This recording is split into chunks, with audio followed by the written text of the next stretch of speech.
Welcome to the Cleveland Kibbitz. This series follows me as we meet with Jewish Clevelanders from all walks of life, from business owners to religious leaders to nonprofit professionals serving our community.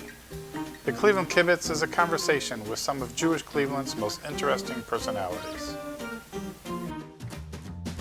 My name is David Pearl. I'm a lifelong Clevelander with a passion for people and our remarkable Northeast Ohio Jewish community. This program is sponsored by Cleveland Jewish Funerals, Cleveland's only Jewish-owned and operated Jewish funeral home. Cleveland Jewish Funerals is committed to supporting Jewish life in Cleveland. To learn more about pre-planning, contact me, David Pearl. Pre-planning is an act of chesed, loving kindness, for those you leave behind. It's understandable to want to avoid this topic, but remember, it's not just about you. It's about those you leave behind. So contact me, David Pearl, at 216-340-1400. I'd be happy to sit down with you to explore your options. Hey Jewish Cleveland, Cleveland Jewish Funerals would like to cordially invite you to a free lunch and learn at the fabulous Cooper's Hawk Winery and Restaurant in Orange.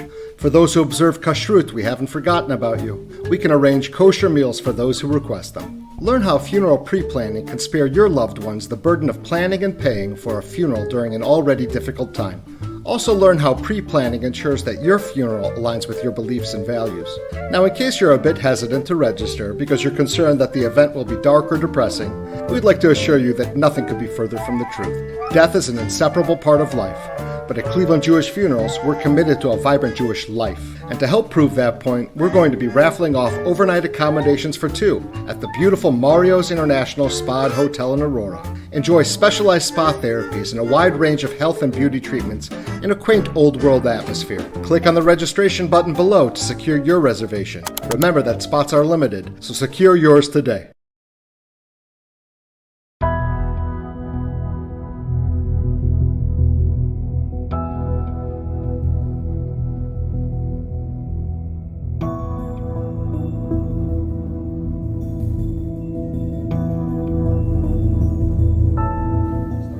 Hello, here we are at the Temple Tifereth Israel with Rabbi Yael Dadoun, and we are just going to have a little kibbutz and a conversation with the rabbi here. Good afternoon, Rabbi. Good afternoon. I'm so glad you're here. Thank you very much. We're happy to be here. I just wanted to have a conversation with you. First of all, what is your role as the rabbi here at the temple? I get to serve as one of the three rabbis here. Got it. Any special, like there's Rabbi Cohn, Rabbi Klein, and you. So do you each play different parts, or just you both have a congregation, the whole congregation at your disposal? We all kind of partake in every part of our community. Most recently, I've been given the great privilege of working a lot with our young families and engaging them in new and exciting ways, especially, hopefully, as we are coming on the other side of COVID-19. Ah, very good. So, as you mentioned, your last name is Dadoun. Where is that from? Can you give me a little background on yourself, your family? Yeah, thank you for that question. It's actually Moroccan. It's a Moroccan last name, but it is my father's last name, and my father is Tunisian. My parents were both born and raised in North Africa. My mother in Rabat, Morocco, my father in Sidi Bouzid, Tunisia, and they met in Israel. Both of my sisters were born in Israel, and I am first generation American in our family. Oh, so you were born in America. You're the only one from your siblings to be born in America. Yeah, I am the only one from my siblings, really in our family, to be American and raised in the United States mostly. Wow. Huh. Very neat. And then, are you married, kids?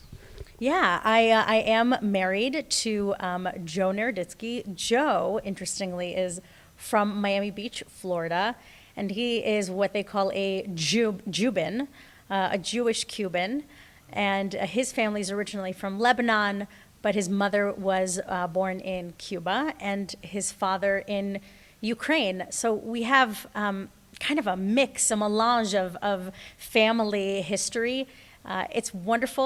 Our two young kids, Micha and Ariella, are exposed to Hebrew. I only speak to my children in Hebrew.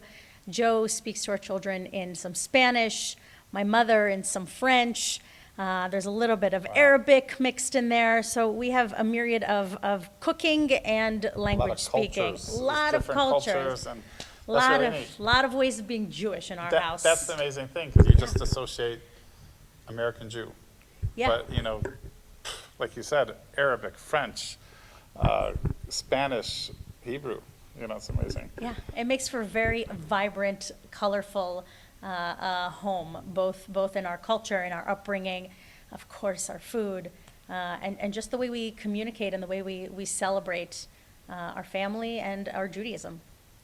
How long has Cleveland been your home? We got here in June 2020. Oh, wow. Right at the beginning of the pandemic. Mazel tov to you. Yeah, thank you. The verdict is still out.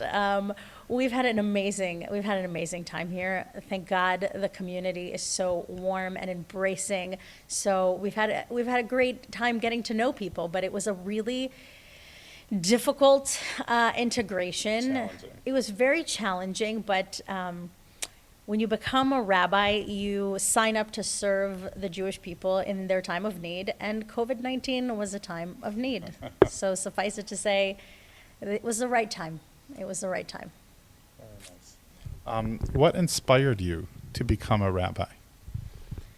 I had a very traditional upbringing in my home, and we went to an Orthodox minyan in our town in Connecticut.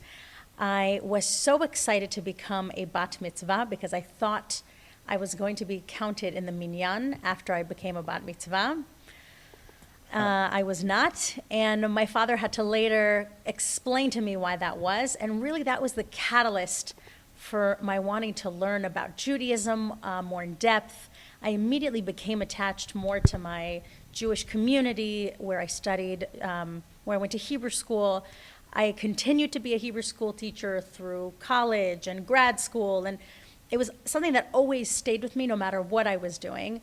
And you know, it was very important for me that everybody who feels and identifies as Jewish has a stake, has a part to play in the way that they want. And so really that is what, for me, really inspired me to continue my learning. And as rabbi, you get to do lifelong learning and be part of that journey with your community. Oh, that's beautiful. It's interesting, like you said, it was that bat mitzvah, like you went to an Orthodox synagogue, shul. Yeah. And then that's when you saw, hey, what's going on? Right. So this it was fits both in great. heartbreaking and joyous, right? I still maintain so many of the cultures, the traditional culture in my home and in my personal practice. But Reform Judaism has given me that space to kind of have a real mix of practice, and to, as Reform Jews, we learn about informed choices. We study our religion, we study our texts, and we create our Jewish identities. And that idea really resonates with me. My Judaism is mine. And if I can help my community make the Judaism that is theirs, then that's all I can ask for. Couldn't say it any better. Well, That's good. well, thank you, Rabbi. Thank you. It's very nice. This is my first time meeting you in person, Yes, it is. too. So I've dropped some things off over the past year here, but it's Yep. been very hectic. So I'm glad I'm finally getting to the opportunity to meet you in person. Me too. In person is always better. Yes. To many more in I agree. person. I agree. Amen. Amen. Thank you. Hey, did you forget to register for the upcoming Lunch and Learn June 14th? What are you waiting for? You won't regret it. Call us at 216-238-2604 or click on the registration link below.